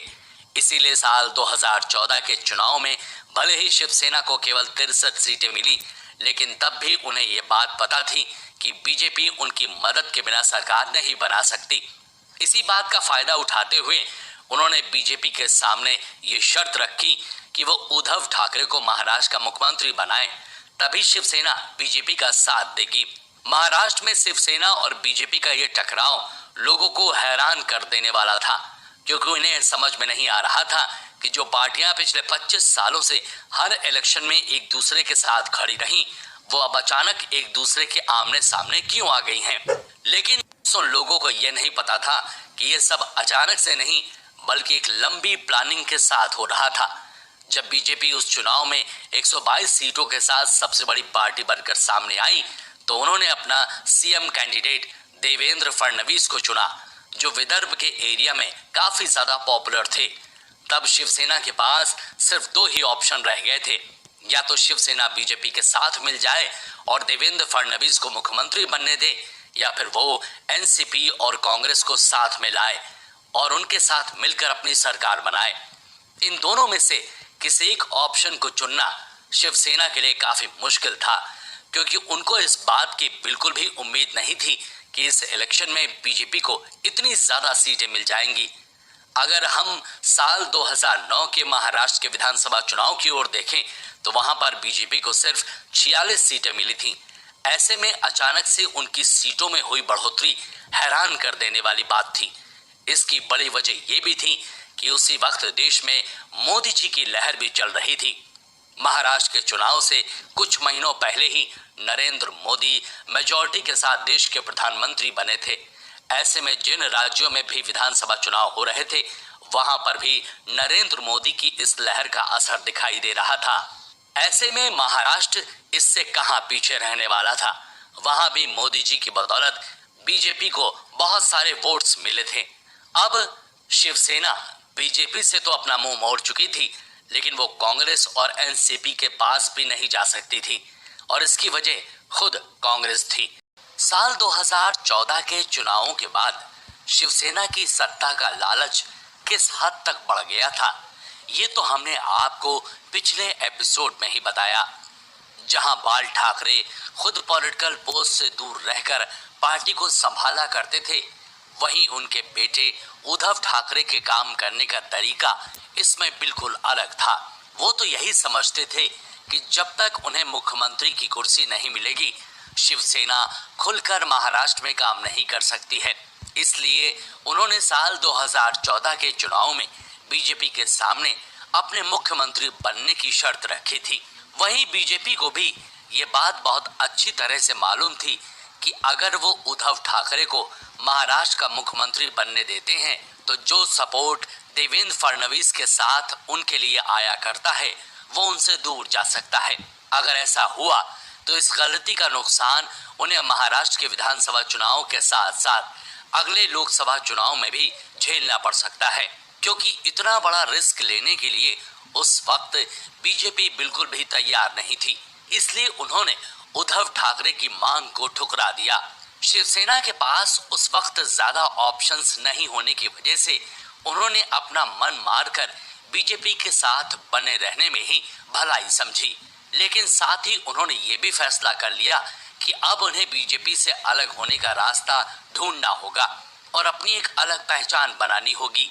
इसके बाद शिवसेना को साल 2019 के महाराष्ट्र विधानसभा चुनाव में ये मौका भी मिल गया, लेकिन ये काम इतना भी आसान नहीं होने वाला था। साल 2019 में देश ने एक बार फिर प्रधानमंत्री के तौर पर नरेंद्र मोदी को ही चुना और शिवसेना एक बार फिर मुश्किल में पड़ती दिखाई दी। इसके बाद जब महाराष्ट्र के विधानसभा चुनाव के नतीजे आए तो वो सबको चौंका देने वाले थे। जहां पिछले चुनाव में बीजेपी 122 वोटों के साथ सबसे आगे थी, वहीं इस साल ये पार्टी 105 सीटें ही जीत पाई थी। दूसरी तरफ शिवसेना, जिसको 2014 के विधानसभा चुनाव में 63 सीटें मिली थी, इस बार सिर्फ 56 सीटों पर सिमट कर रह गई थी। लोगों को लगा कि जब ये दोनों पार्टियां इतने कम वोटों के साथ आगे आई हैं, तो आखिर ज्यादा वोट मिले किस पार्टी को। उस साल जिस पार्टी को ज्यादा सीटें मिली वो पार्टी थी अजीत पवार की एनसीपी। उन्हें इस चुनाव में 54 सीटें मिली थी, जबकि पिछली बार ये आंकड़ा केवल 41 सीटों का था। वहीं कांग्रेस को भी इस बार कुल 44 सीटें ही मिल पाई थी। साल 2014 की तरह इस बार भी किसी एक पार्टी के पास सरकार बनाने के लिए मेजॉरिटी नहीं थी। ऐसी हालत में अगर सरकार बननी ही थी तो इसका एक ही रास्ता था और वो था अलायंस। उद्धव ठाकरे ने इस बार भी अपनी वही मांग सामने रखी जो उन्होंने साल 2014 के विधानसभा चुनाव में बीजेपी के सामने रखी थी। अगर शिवसेना किसी पार्टी के साथ अलायंस बनाती है तो उद्धव ठाकरे को मुख्यमंत्री का पद देना होगा, लेकिन बीजेपी शिवसेना को इतना ताकतवर नहीं बनाना चाहती थी और इसलिए उन्होंने इस शर्त को एक बार फिर से ठुकरा दिया। इस बार शर्त को ठुकराने की वजह ये थी कि बीजेपी को अब ये बात समझ में आ चुकी थी कि शिवसेना सिर्फ सत्ता में आने के लिए ही उनके साथ बनी हुई है।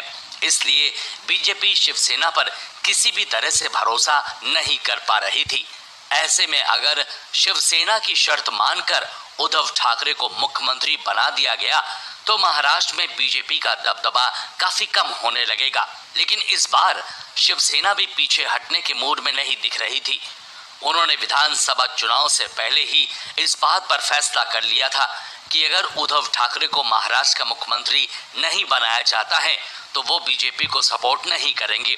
महाराष्ट्र की इस कंफ्यूजिंग हालत को देखते हुए आखिरकार तब अमित शाह को इस सीन में एंट्री लेनी पड़ी थी।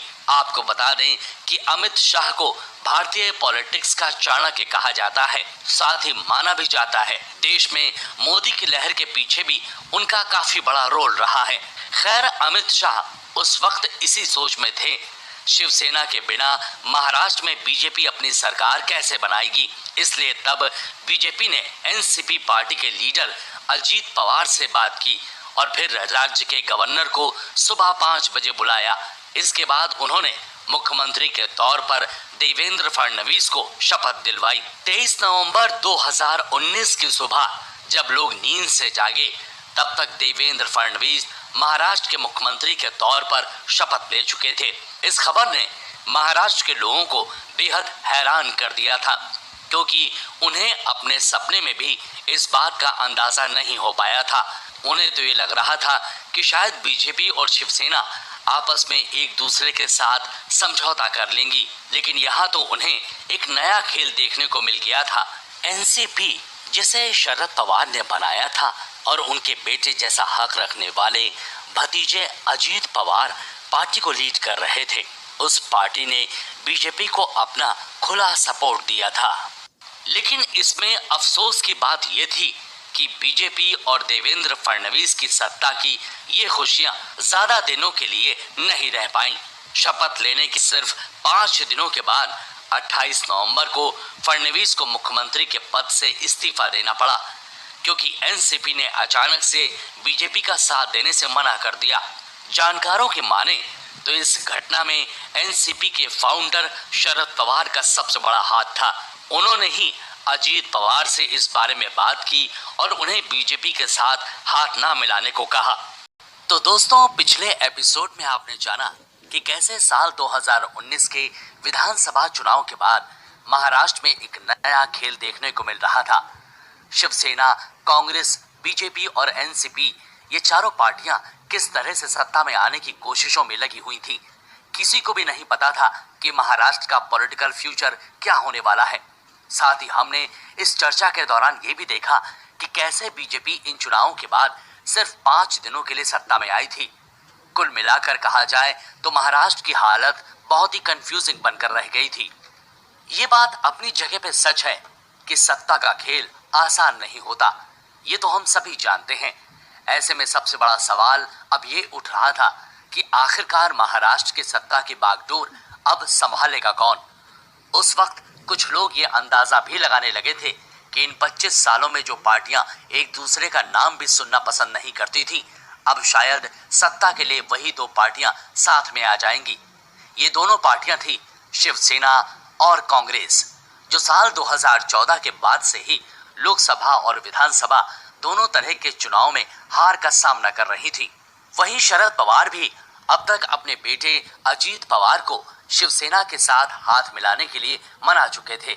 इसके साथ ही महाराष्ट्र में पहली बार एक ऐसा अलायंस देखने को मिला जिसमें 2 नहीं बल्कि 3 पार्टियां शामिल थी। इस अलायंस को महाविकास आघाड़ी के नाम से जाना गया, यानी कि शिवसेना, कांग्रेस और एनसीपी की एक मिली-जुली सरकार। इस अलायंस की सबसे हैरान कर देने वाली बात यह थी कि इसमें तीनों पार्टियों का सत्ता में आने का अपना एक अलग अलग मकसद था।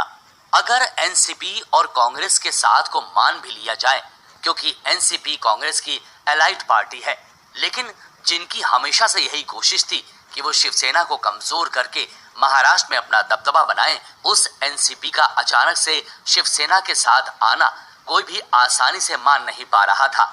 वहीं अगर बात बीजेपी की जाए तो अब ये पार्टी बैकफुट पर आ चुकी थी, क्योंकि महाविकास आघाड़ी ने उद्धव ठाकरे को अपना मुख्यमंत्री चुन लिया था। लेकिन ये खेल यहीं खत्म नहीं होने वाला था, बल्कि ये तो एक बहुत बड़े खेल की छोटी सी शुरुआत थी। महाराष्ट्र की सत्ता में आने के बाद भी कांग्रेस, शिवसेना और एनसीपी के बीच आए दिन किसी न किसी बात को लेकर मुश्किल हो रही थी। इन तीनों पार्टियों की सोच और काम करने के तरीकों में काफी फर्क था, जो इन मुश्किलों की बड़ी वजह बना था। इधर अजीत पवार की एनसीपी ने जब शिवसेना को सपोर्ट किया और उद्धव ठाकरे को मुख्यमंत्री बनाया, तो इसके बदले में उद्धव ठाकरे ने उनसे ये वादा किया था कि वो एनसीपी के नेताओं को भी अपनी कैबिनेट में शामिल करेंगे। लेकिन उद्धव के इस वादे के बारे में जब उनकी पार्टी के बड़े नेताओं को पता चला, तो उनकी नाराजगी भी साफ दिखाई देने लगी। ये एक ऐसी बड़ी आग थी जो एक छोटी सी चिंगारी के तौर पर शुरू हो चुकी थी। किसी को भी ये अंदाजा नहीं था कि यही छोटी चिंगारी शिवसेना के लिए आगे जाकर कितनी मुश्किलें पैदा करने वाली थी। जैसे ही शिवसेना, कांग्रेस और एनसीपी के अलायंस की बात सामने आई, तो देश भर में हैरानी का माहौल बन गया था। इसके साथ साथ लोगों का पार्टियों पर से भरोसा भी कम होने लगा था। उनका ये मानना था कि जिस बीजेपी को महाराष्ट्र में 105 सीटें मिलने के बावजूद भी सरकार बनाने का मौका नहीं देना पूरी डेमोक्रेसी के लिए एक बहुत बड़ा नुकसान है, क्योंकि शिवसेना, कांग्रेस और एनसीपी पब्लिक के दिए नतीजों को मानने से इनकार कर रही है। लेकिन दूसरी ओर शिवसेना और एनसीपी का ये कहना था कि उन्होंने जो भी कदम उठाया है वो कॉन्स्टिट्यूशन यानी भारत के संविधान के हिसाब से लिया गया है। ऐसे में उन्हें गलत ठहराना बिल्कुल भी सही नहीं है। जब उद्धव ठाकरे से इस बारे में पूछा गया कि आखिरकार क्यों उन्होंने उस पार्टी का साथ छोड़ा जिस पार्टी का साथ उनके पिता ने शुरुआत से निभाया था, तो उद्धव ठाकरे ने कहा कि वो बीजेपी का सपोर्ट हमेशा से करते थे और चाहते थे कि बीजेपी नेशनल लेवल पर आगे बढ़े, लेकिन साथ में वो ये भी चाहते थे कि बीजेपी महाराष्ट्र में शिवसेना को आगे बढ़ने का मौका दे। लेकिन उन्होंने ऐसा नहीं किया, बल्कि वो तो हमें ही पीछे में लग गए। कुल मिलाकर कहा जाए तो उद्धव ठाकरे ने अपोजिशन के साथ जाने की पूरी जिम्मेदारी बीजेपी पर ही डाल दी थी। हालांकि कांग्रेस के साथ हाथ मिलाने का शिवसेना का फैसला कितना सही था और इस फैसले की वजह से शिवसेना को कौन सी मुश्किलों का सामना करना पड़ा, ये जानने के लिए आइए चलते हैं चर्चा के इस अगले एपिसोड में। दोस्तों, हमारे देश भारत की राजनीति यानी पॉलिटिक्स अपने आप में एक दिलचस्प टॉपिक है। इस टॉपिक के बारे में जानते हुए हमें एक आम इंसान के लोकप्रिय लीडर बनने का सफर भी दिखता है, तो वहीं एक लोकप्रिय नेता के सत्ता से हाथ गंवाने की कहानियां भी सुनने को मिलती हैं। लेकिन इन सभी पार्टियों की आपसी तकरारों के बाद भी एक मुद्दे पर हर पार्टी सेम पेज पर होती है और वो मुद्दा है देश की भलाई का। इस पॉइंट पर हर पार्टी अपना पर्सनल एजेंडा भूलकर देश के बारे में सोचती है। ऐसी ही एक पार्टी है शिवसेना, जो एक छोटे से कार्टूनिस्ट ने शुरू की थी। महाराष्ट्र के मराठी लोगों की भलाई के बारे में सोचकर शुरू की गई वही पार्टी आज बढ़ चढ़कर पॉलिटिक्स का हिस्सा बन रही है और सफल खड़ी है। इस चर्चा में आपने ये भी सुना कि कैसे बाला साहब ठाकरे के जीवन और पार्टी का सफर उनके लिए कभी भी आसान नहीं रहा, लेकिन अपने लोगों की भलाई के बारे में सोचकर किसी भी मुश्किल में उन्होंने अपना स्टैंड कभी नहीं छोड़ा। वहीं हमने आपको ये भी बताया कि आगे जाकर उद्धव ठाकरे के काम करने का तरीका उनके पिता से कितना अलग रहा और इसका उन्हें क्या नतीजा मिला। इसके अलावा इस चर्चा में हमने ये भी जाना कि कैसे बाल ठाकरे का गौरव और उनके सपनों की पार्टी रही शिवसेना अब अपने अस्तित्व की लड़ाई लड़ रही है। पार्टी के इस तरह से टूट जाने की वजह से शिवसेना का चुनाव चिन्ह तीर और धनुष फ्रीज कर दिया गया है। चुनाव आयोग ने इस मामले में यह फैसला लिया है कि जब तक ये साबित नहीं हो जाता कि टूटी हुई पार्टी का कौन सा हिस्सा असली शिवसेना है, तब तक पार्टी के चुनाव चिन्ह को इस्तेमाल करने का मौका किसी को नहीं मिलेगा। इसी वजह से चुनाव आयोग ने दोनों हिस्सों को अपने हिसाब से अलग अलग चुनाव चिन्ह चुनने के लिए कहा, जिसके बाद उद्धव गुट ने त्रिशूल और गदा का ऑप्शन पेश किया, जिसे आयोग ने खारिज करते हुए कहा कि ये उनके लिस्ट में नहीं है। ऐसे में आयोग ने ही उद्धव के गुट को मशाल का चिन्ह दे दिया और उनकी पार्टी का नाम रखा शिवसेना उद्धव बाला साहेब ठाकरे। ठाकरे इस बात से पूरी तरह से सहमत और खुश तो नहीं है, लेकिन फिलहाल उनके पास कोई और चारा भी नहीं है। वहीं जब शिंदे गुट ने भी चुनाव आयोग के सामने त्रिशूल, शंख और गदा जैसे चिन्हों का प्रस्ताव रखा, तो आयोग ने इस प्रस्ताव को भी खारिज कर दिया और उनकी पार्टी को फिर से नए ऑप्शन देने के लिए कहा। साथ ही शिंदे गुट की पार्टी का नाम रखा गया बाला साहेबांची शिवसेना, यानी बाला साहेब की शिवसेना। साथ ही उन्हें अब तलवार और ढाल का चुनाव चिन्ह मिल गया है। ऐसे में आने वाले चुनाव में ये दोनों गुट अपनी नई पहचान लेकर शिवसेना की असली पहचान को पाने की रेस में उतरेंगे। इस हालत में शिवसेना के वर्तमान और भविष्य को लेकर कई सवाल अब भी हमारे सामने खड़े हैं। उनमें से एक सवाल तो ये है कि उद्धव ठाकरे के बड़े भाई जयदेव ठाकरे उद्धव के समर्थन में ना होकर एकनाथ शिंदे के समर्थन में दिखाई दे रहे हैं। क्यों? जी हाँ दोस्तों, हाल ही में हम सभी ने देखा कि कैसे शिंदे गुट की दशहरा रैली में जयदेव ने अपनी पत्नी और बेटे के साथ बढ़ चढ़कर हिस्सा लिया। इतना ही नहीं, जयदेव ने इस दौरान मीडिया के सामने खुलकर एकनाथ शिंदे की तारीफ की और कभी भी उन्हें अकेला ना छोड़ने का वचन लेते भी दिखाई दिए। ऐसे में ये बहुत जरूरी सवाल है कि आखिर एक भाई अपने भाई से बगावत करने वाले का सपोर्ट क्यों कर रहा है। खैर, अब इस सवाल का जवाब तो सिर्फ आने वाला वक्त ही दे सकता है कि आखिरकार अपने मुद्दों को सभी पार्टियों से अलग रखने वाली शिवसेना में ऐसा कब तक चलता है। साथ ही देखना यह भी दिलचस्प होगा कि शिंदे और उद्धव के इस टकराव में आखिरकार शिवसेना किसके हाथ लगती है। अगर हमारी ये वीडियो आपके लिए हेल्पफुल रही है तो हमारे चैनल को सब्सक्राइब कर लें और वीडियो को लाइक भी कर लें।